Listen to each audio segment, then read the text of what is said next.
Welcome to Headstones and Microphones, where we use AI to step into the past through a researched, first-person simulation of history's most interesting people. I am your host, Calvin. While we've added some creative storytelling, our goal is to inspire your own study of these fascinating lives. Now, let's meet our guest. I am absolutely thrilled to be sitting across from a man whose messy desk literally saved millions of lives.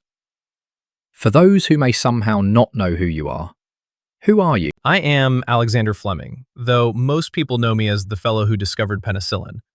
I'm just a Scottish biologist and pharmacologist who happened to be in the right place at the right time with a very curious mind. A modest start for a titan of medicine. When and where were you born? I was born on August 6th, 1881. I arrived at Lochfield Farm, which is near Darvel in Ayrshire, Scotland. It was a beautiful, rugged place to start a life. And what was your given name at birth? Just Alexander Fleming. Nothing too flashy, though my friends and family often called me Alec. Simple and classic. What was your hometown like growing up? Lochfield was rural and quite remote. It was all rolling hills and fresh air. Growing up on a farm meant I spent most of my time outdoors, which I think is where my love for nature and observation really began. That sounds like a dream for a curious kid. What was your family life like? I was one of 8 children. My father, Hugh, passed away when I was quite young, only 7, so my mother, Grace, had to be incredibly strong to run the farm and raise us. We were a hard-working, tight-knit Scottish family. 8 kids! I bet that was energetic. What kind of kid were you? I was observant and perhaps a bit quiet, but very active. I loved exploring the moors, fishing for trout, and just watching how things grew. I had a very hands-on approach to learning from the very beginning. Did you have any big dreams as a child? What did you dream of becoming? To be honest, as a young boy in rural Scotland, I didn't dream of being a world-famous scientist. I mostly thought about the farm. It wasn't until I moved to London as a teenager that the wider world of medicine really opened up to me. Speaking of school, what were some of your favorite activities back then? I enjoyed my studies, particularly science, of course, but I was also quite fond of water polo and shooting. I was actually a member of the London Scottish Regiment's shooting team later on. It required a steady hand and a lot of focus, much like laboratory work. I can see the connection. What was your first job? Before I entered medicine, I actually worked in a shipping office for about 4 years. It was quite dull, sitting at a desk dealing with business papers. But it taught me the value of hard work and helped me save money for my later studies. Was there a moment where you realized you were different from everyone else? I wouldn't say I felt different in a grand sense, but I noticed I had a particular knack for seeing things others overlooked. In the lab, while others wanted everything perfectly tidy, I didn't mind a bit of chaos if it meant seeing something unexpected. That leads perfectly into this. What's a decision that changed everything for you, but felt small at the time? Choosing which medical school to attend. I chose St. Mary's in London simply because I had played a water polo match against them. That one choice led me to the laboratory of Sir Almroth Wright, and the rest is history. Water polo leads to the Nobel Prize. Who would have thought? What was your biggest break? Well, it has to be that famous morning in September 1928. I'd gone away for a holiday and left some culture plates of staphylococci on my bench. When I returned, I noticed a mold had grown on one, and the bacteria around it had vanished. That accident was my biggest break. The famous moldy moment. What were your biggest struggles before that success? The struggle was mainly getting people to listen. When I first published my findings on penicillin, as I named it, the medical community didn't pay much attention. They thought it was too difficult to produce in large quantities. I spent years trying to keep the strain alive while waiting for the world to catch up. Did you ever consider quitting? Oh, never. I might have moved on to other research, but I always kept my interest in antiseptics and natural defenses.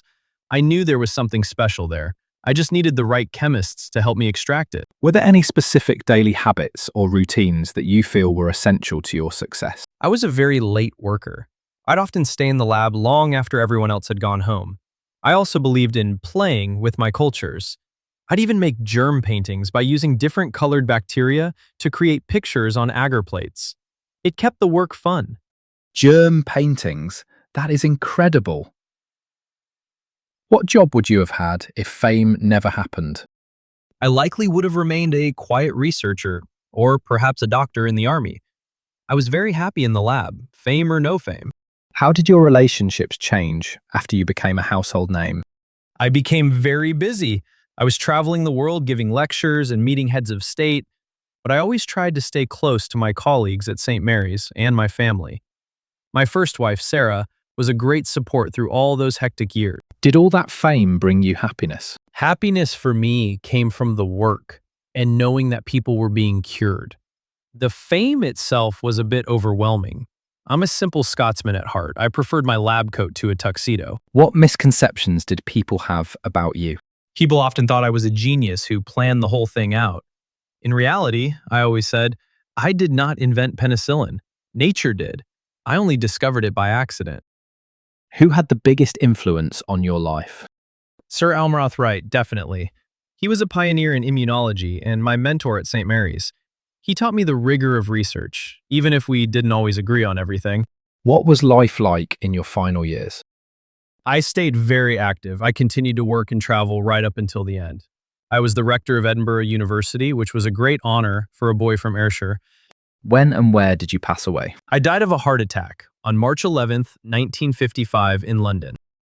What's a random fact about you most people have never heard? I was an artist. I was a member of the Chelsea Arts Club.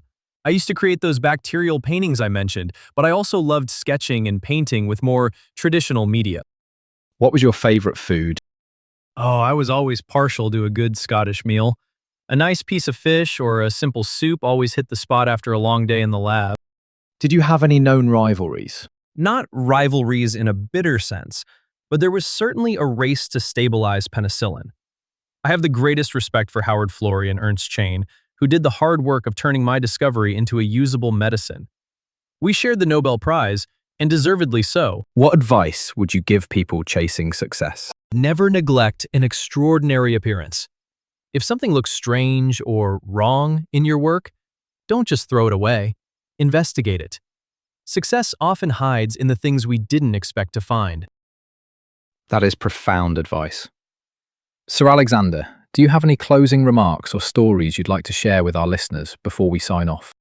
Only that I am so grateful for the chance to speak again. It's wonderful to see that curiosity is still alive and well.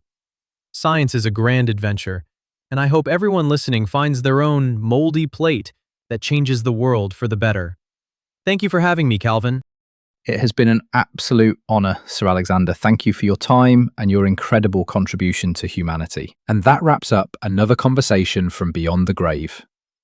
We went from a farm in Scotland to a Nobel Prize-winning lab at St. Mary's, all thanks to a little bit of mould and a whole lot of curiosity. Thanks for joining us on the Headstones and Microphones podcast. Remember, legends may die, but their stories never do. Please help spread the word by sharing and following the pod.